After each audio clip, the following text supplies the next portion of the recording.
O Senhor esteja convosco. Ele está no meio de nós. Proclamação do Evangelho de Jesus Cristo, segundo Lucas. Glória a vós, Senhor. Naquele tempo disse Jesus a seus discípulos: Não tenhais medo, pequenino rebanho, pois foi do agrado do Pai dar a vós o reino. Vendei vossos bens e dai esmola. Fazei bolsas que não se estraguem, um tesouro no céu que não se acabe. Ali o ladrão não chega, nem a traça corrói.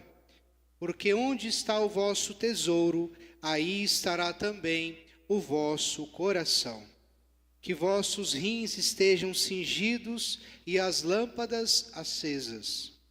Sede como homens que estão esperando seu senhor voltar de uma festa de casamento, para lhe abrirem imediatamente a porta, logo que ele chegar e bater.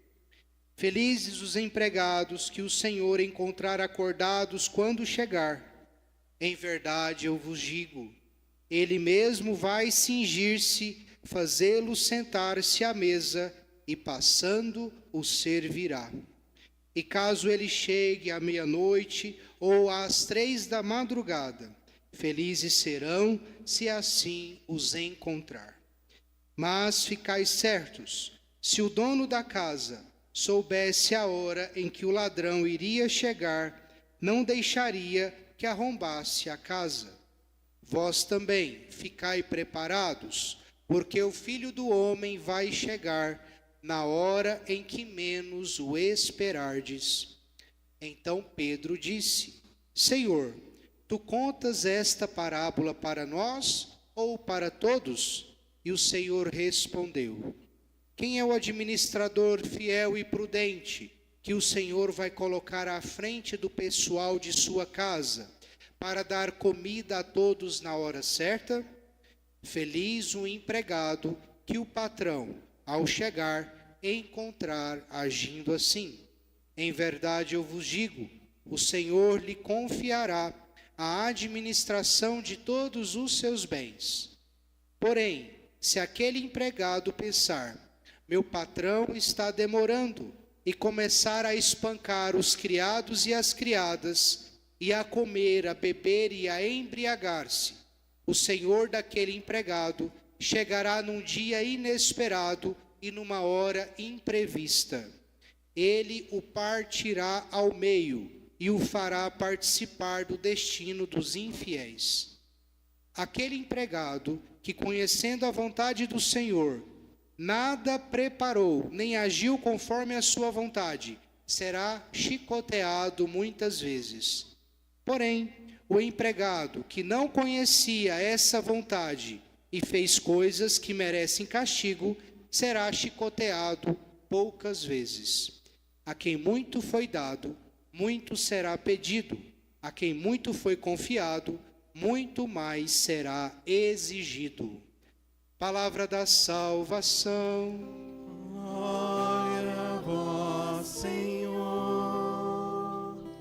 A nós descei divina luz. A nós descei divina luz. Em nossas almas acendei o amor de Jesus. Em nossas almas acendei o amor de Jesus. Queridos irmãos e irmãs, aqui na Matriz de São Bento, irmãos que nos acompanham aí no jardim da igreja, irmãos que nos acompanham pelas redes sociais. 19º domingo do tempo comum tem como tema a vigilância. Durante o ano litúrgico nós temos alguns domingos dedicados a esse tema, mas hoje tem uma perspectiva da vigilância a partir daquilo que nós escolhemos por vocação na nossa vida. O que é que eu tenho escolhido como vocação na minha vida? Como pai de família, mãe de família, como uma pessoa que tem uma profissão e que de fato eu me realizo nessa profissão. Hoje as leituras nos ajudam a refletir se eu estou vigilante na minha missão, dentro de casa, na comunidade igreja, na profissão que eu realizo. Nós escutamos, tanto na primeira quanto na segunda leitura, um retrospecto, uma volta ao passado, lá no Antigo Testamento, onde fala um pouquinho da história do povo de Israel que viveu a escravidão no Egito. O povo de Israel viveu por 400 anos escravizados lá no Egito. Nós sabemos disso. E ali, já no final desse período, o povo foi retomando a sua consciência de que era um povo escolhido, um povo chamado a uma vocação. E quando eles tomam essa consciência, o Senhor percebe, esse povo está diferente. E a minha aliança, que eu tinha feito lá atrás, com os primeiros pais, com Moisés, a partir dos 10 mandamentos, eu vou de fato aprofundar essa compreensão. E ali, Deus, de fato, estende a sua misericórdia sobre aquele povo que está voltando para Ele. E ali vai, de fato, tirar esse povo da escravidão. Mas para tirar o povo da escravidão, Ele vai enviar ali aquelas pragas do Egito que são tão faladas. E uma das pragas, as mais terríveis, a mais terrível, foi a do extermínio dos primogênitos. E aí o que acontece? Deus se revela e ali fala: você que é de Israel, você que segue o Deus de Israel, vai marcar a porta da sua casa com o sangue de um cordeiro imolado. Todos aqueles que buscavam a Deus fez isso, mas dentro daquele povo de Israel que estava buscando a Deus, tinha alguns desavisados, assim como o Evangelho nos fala. Aquele empregado descuidado, aquele israelense, aquele judeu de boca, de BGE, como a gente fala, os católicos que não participam da igreja. Aquele povo que fala que é da religião, mas que na verdade não frequenta, não participa da fé que professou lá no início da sua vida. Então esse povo, desatento, não escutou, não deu atenção em marcar a porta da sua casa. E o que aconteceu? Veio o anjo e poupou a vida daqueles primogênitos que tinha na casa a marca, do cordeiro imolado com o sangue. Portanto, Jesus vem falar agora, depois de muitos e muitos séculos dessa leitura, ele vem falar hoje do empregado atento e do empregado desatento. Foi confiado uma missão para esse empregado, foi confiado uma tarefa, e às vezes, por demora do dono, por demora desse proprietário, daquele lugar que ele está contratado, ele vai começar, como a gente fala no nosso linguajar, a mocegar, vai ficar de boa, vai ficar empurrando com a barriga a sua missão, o seu trabalho, e vai muitas vezes ali sabotando o seu próprio trabalho. Isso é muito comum, principalmente entre os brasileiros, infelizmente, não é verdade? Então, ali, essa cultura que nós temos de ficar tirando vantagem do outro, isso é muito da nossa cultura, mas não de nós cristãos católicos. Não podemos viver dessa forma. E ali, vivendo de qualquer jeito, o dono chega de forma inesperada, e ali, quando ele pega a situação como ele não gostaria, vai vir o castigo. Jesus está falando em parábolas para os seus apóstolos, por quê? Eles estão desanimados, estão com medo. Imagina, são 12, somos 12, como é que a gente vai dar conta de uma missão tão grandiosa que Jesus, que o Senhor está nos revelando? Nós temos medo, nós estamos arriscados a fracassar, nós somos seres humanos. E eles começam a partilhar isso com Jesus, e Jesus fala essa parábola, não diferente de nós hoje. Cada um de nós traz aí dentro do coração desânimo, fracasso, incompreensão, crises, angústias, depressões, falta de fé, um turbilhão de emoções, de sentimentos próprios desse tempo moderno.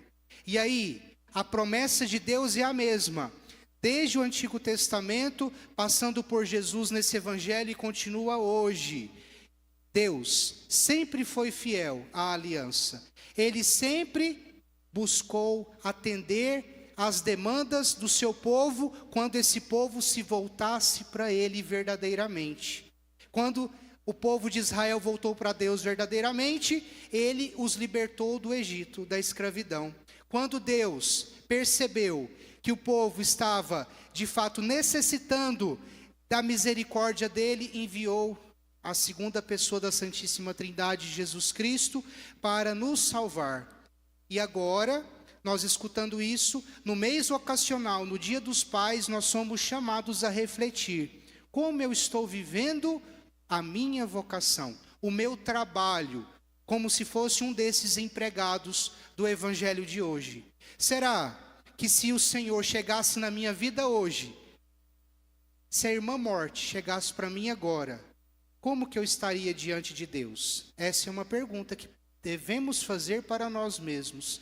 Se a irmã morte chegar para você agora, será que você está vivendo a sua vocação com convicção, com coerência, com verdade do coração, trabalhando de fato da forma como deveria? Ou você tem sido um empregado que merece ser chicoteado muitas vezes? Essa é uma pergunta. Será que você, pai de família, está vivendo a sua vocação de pai? Será que você está desenvolvendo a sua paternidade dentro de casa? Vivendo as 3 dimensões do pai, inspiradas em São José, que é de ser professor, protetor e provedor. Será que você tem exercido a sua autoridade dentro de casa? Não uma autoridade impositiva, violenta, mas uma autoridade que vem do céu, onde a esposa sabe reconhecer em você a figura de José, daquele que é, de fato, a cabeça da igreja, e ela a principal auxiliar, companheira, cúmplice de tudo aquilo que o provedor traz para dentro de casa. O provedor não é apenas prover com o dinheiro. Ah, meu filho precisa de escola, precisa alimentar. Eu trabalho que nem um condenado a semana toda para garantir a sobrevivência, garantir a educação. Trabalho para ter muita coisa para ficar uma boa herança para ele. Será que isso é ser um bom pai? O provedor não é apenas relacionado ao aspecto financeiro e material. A paternidade, ela deve ser exercida com responsabilidade, no sentido de transbordar amor para a esposa, para os meus filhos. E dentro de casa existe uma hierarquia. Deus, a minha esposa, os meus filhos, a comunidade que eu participo, o trabalho, a comunidade que eu participo. É uma hierarquia de prioridades. Como eu estou vivendo essa prioridade? Será que minha esposa dentro de casa é uma prioridade para mim? Será que eu a respeito verdadeiramente? Será que eu confio que ela me ajuda nessas 3 missões que eu tenho como pai dentro de casa, que é de prover, de proteger e de ensinar? Será que eu tenho conseguido ensinar os meus filhos? Ensinar com a vida, não só com palavras? E ali, a gente sabe muito bem, quando a gente cria a criança desde pequeno, falando assim, parece que eu tenho até filho, né? Mas a gente escuta muito, né? Quando eu crio o filho desde pequeno, ele vai repetir tudo aquilo que eu faço dentro de casa. Não é diferente. Se eu faço coisas boas dentro de casa, o meu filho, quando crescer, vai fazer coisas boas. Se eu, dentro de casa, não vivo bem a minha missão de pai, o meu filho tem grande chance, a minha filha, de repetir aquilo de ruim que eu faço com os outros, constituindo uma outra família, vivendo uma outra vocação. Então, é tudo muito processual. Como que eu estou vivendo? Será que eu estou vivendo a partir da graça de Deus? Reconhecendo Deus como, de fato, aquele que me dá uma vocação e eu respondo todos os dias da minha vida, me esforçando para ser um bom pai? Ou será que muitas vezes tenho fraquejado nessa missão? Será que eu tenho sido esse empregado que esquece da presença de Deus, esquece da missão de pai, esquece da missão de esposo e muitas vezes dou vazão aos meus sentimentos individuais, não permitindo que de fato a vocação familiar aconteça? São todas questões, perguntas, mas também precisamos ver esperança. Muitos pais na nossa comunidade que têm se esforçado em ser um José dentro de casa, têm feito muita coisa boa, têm trabalhado, têm de fato vivenciado uma vida de oração dentro de casa, mostrando para os filhos a importância da vida de oração, têm mostrado para os filhos a importância do respeito, da devoção que deve ter para com a esposa e vice-versa. Um ambiente sadio, onde Cristo é o centro da casa e não outra coisa. Não é os meus sentimentos, não é a minha vontade, mas é a vontade de Deus. A hierarquia.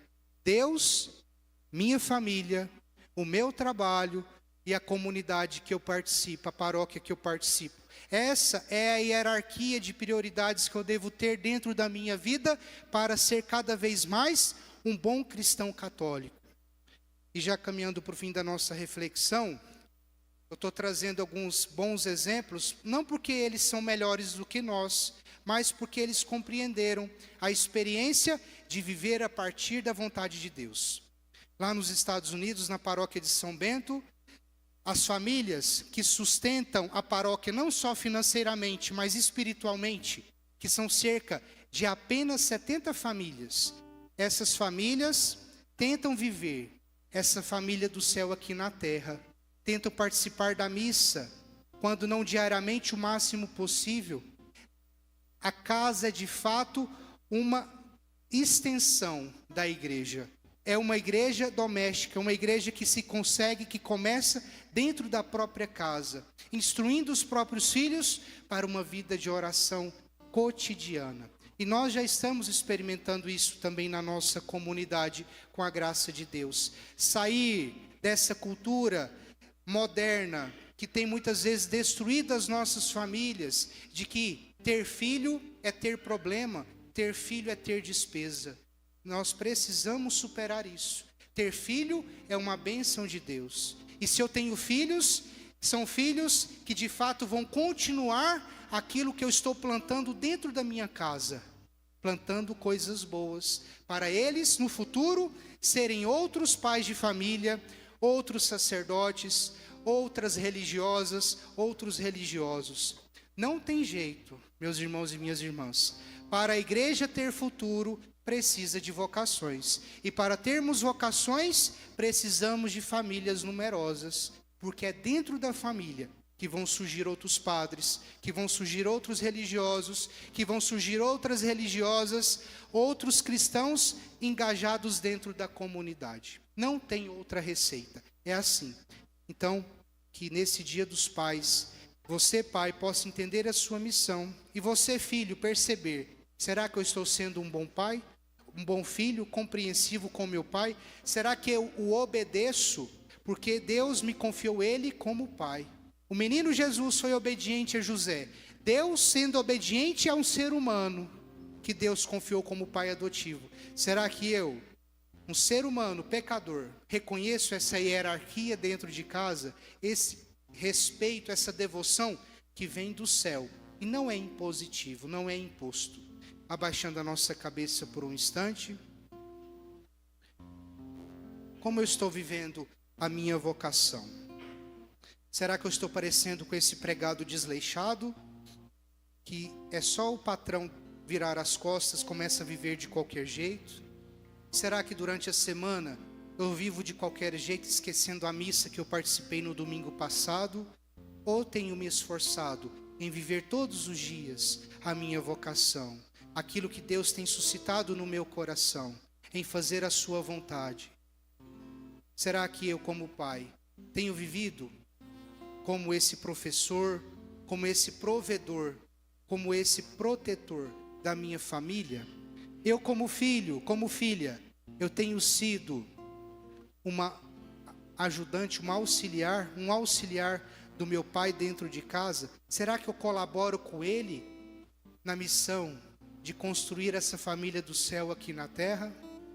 Possamos, pelas mãos de Maria e de São José, que eles nos ajudem, a Sagrada Família, a construirmos outras sagradas famílias no nosso dia a dia, em nossa comunidade.